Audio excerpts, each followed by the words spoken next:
इस छोटे से पौधे का नाम ब्रूट है, जो कि इन चिड़िया के बच्चे को पकड़ रहा है। जब ब्रूट उसे पकड़ता है तो चिड़िया उसे परेशान करने लगती है। वो उसे खाना खिलाता है और पानी भी पिलाता है, कुछ इस तरह।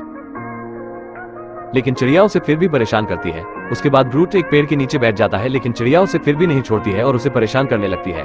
गुस्से में आकर ब्रूट उसे अपने बैग में बंद कर देता है और आराम करने लगता है। लेकिन तभी वहाँ पर उसी के जैसे बहुत से चिड़िया के बच्चे आ जाते हैं, जिन्हें देख ब्रूट वहाँ से भागने लगता है और नीचे गिर जाता है। उसके बाद ब्रूट देखता है सभी बच्चे अपने माँ के पास पहुँच गए हैं। उसके बाद बड़ी चिड़िया उन सभी को लेकर उड़ जाती है, जिसे देख ब्रूट बहुत दुखी हो जाता है। लेकिन तभी वो चिड़िया बाहर निकलकर उसकी तरह को एक दाना फेंकती है, जिसे खाकर ब्रूट फिर से खुश हो जाता है।